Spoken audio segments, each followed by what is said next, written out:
Hey there, thinkers. Welcome back to another episode of Critical Hit. My name is Est. And I'm Pin, and today we're talking about Bob Iger. Bob Iger, the CEO of Disney, has been for about the last 18 years, except for 2, but he's had a lot to say over the past couple of years, and we're going to break down some of that and tell you how that impacts you as a content subscriber or as a watcher of Disney. All right, well, let's get into this. Our first article here comes from Variety, and this is Bob Iger criticizes Disney's moves under Chapek. I was disappointed in what I was seeing. Amazing coming from Bob Iger. Amazing. Oh. So Bob Chapek, of course, was the CEO of Disney for about 2 years. He took over just before COVID, and he got to reign supreme, let's say, over there, Disney as CEO during the COVID times, and he got ousted late one night on a Sunday and replaced by Bob Iger, bringing back Bob the Builder. Yeah, I still feel like he was just a placeholder.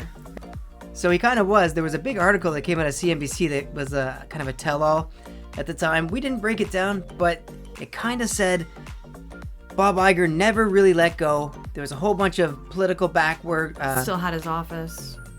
There was a whole bunch of political backdoor deals going on, and realistically, he never actually gave Bob Chapek control. And so Bob Chapek never got to do what he needed to do, and a lot of things went to ground because they were kind of fighting over power a little bit, and Bob Iger controls the board, and so the board ended up appointing him again. Mm-hmm. But at this point, let's see what Bob's doing. So Bob, how have you improved this? You did the Chapek cuts. There were 7,000 layoffs planned under Bob Chapek that he ended up doing. Okay, so what else have you done? What have you said lately? Let's go back to an article from July of this year where it says Disney could sell its TV assets as Iger says business may not be core to the company. I mean, he had a plan. That was the whole ESPN thing, right? ESPN, they were trying to get a partner with Apple at the time. Yeah. ABC was another network. Right. They were trying to find buyers at the time. Because not really core, they were missing some money. They had a big Hulu purchase coming up, which is still going on right now. And so I guess they were looking to sell some of their not core business. Okay, what's he think about it now? This is from Deadline. Disney's linear TV network's not for sale, CEO Bob Iger says. Though unbelievably rigorous, internal review continues to gauge their long-term strategic value. Interesting. That's a pretty weird. big flip. That's kind of the opposite. You know what, though? Not a big deal. A lot of people change their minds. Not a big deal. A lot of people change their minds about what they want to do. I'm sure he's got a very clear plan set out for the future of Disney. What else is he saying over here? Okay, so Bob Iger, this makes a lot of sense. Bob Iger says, I don't want to apologize for making sequels. I didn't think you would. This is another article from Deadline. And yeah, why would you apologize? Most of the successful movies right now in the box office are either a continuation of an IP, a remake, or a sequel. Yeah, absolutely. Well, when you refuse to make anything else other than that, you only have that to go off of. They've made a couple new ones this year. Has not worked out for them. They've had a couple sequels this year. Has not worked out for them. But, I agree, though. Most of your IPs, you have a great amount of IPs. You have Star Wars, you have Marvel. Of course, they're the largest IPs in the world. You should continue making sequels, right? That's your big strategy. So see what else he says. It's from CNBC. The Marvels had little supervision, and Disney has made too many sequels. No way. Disney's made too many sequels. That's so odd. I mean, I'm sure he has a clear direction coming up in the future. He won't apologize for the amount of sequels that he continues to make, but he will complain about making too many of them. It makes so much sense, right? He has an idea one day and he has a different idea the next day. That's what a CEO usually does. That sounds like $1 billion loss. Sounds to me like a CEO. Well, this is what a CEO is supposed to do. He's supposed to give strategic guidance to the rest of the company. And then you have your mid-level managers who implement that, and frontline managers really just handle more HR and personnel issues. Yep. But the strategic guidance, or the overall how the company is going to perform, comes from the top-line executive, CEO, first of all. And I gotta tell you, I don't know what the hell this guy wants to do. Does he want to do cuts? Does he want to care about his stakeholders and people at the company? Does he want to make sequels? Does he not want to make sequels? Does he want to sell ABC? Does he not want to sell linear networks? But you know what? At the very least, we can say that he wants to calm the noise. He keeps saying, for the last better part of a decade, he wants to calm the noise. Oh my goodness, for so long. Because as of, this was earlier this year, but the Axios 100 list showed Disney was now in the top 5 of the most politically energized companies in America. That's kind of crazy. Over Facebook? Crazy, yeah. Even over Pfizer at the time. Crazy. So they were number 6. It was number 5. FTX, who was a lot of people didn't like. They came in at number 4, of course.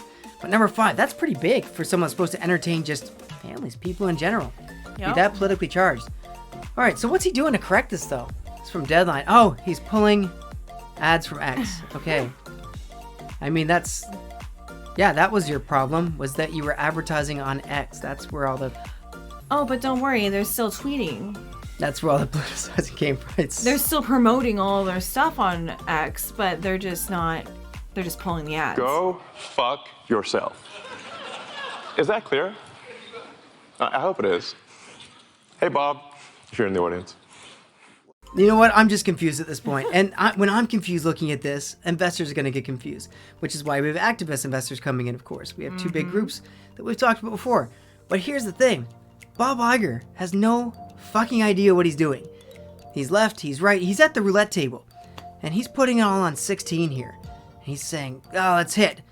And it rolls 2. And he's like, well, let's try again. You know, let's go play craps this time. Hard 8. Roll snake eyes. God damn it. Let's go to the ATM. Let's keep trying. Let's go take on credit now.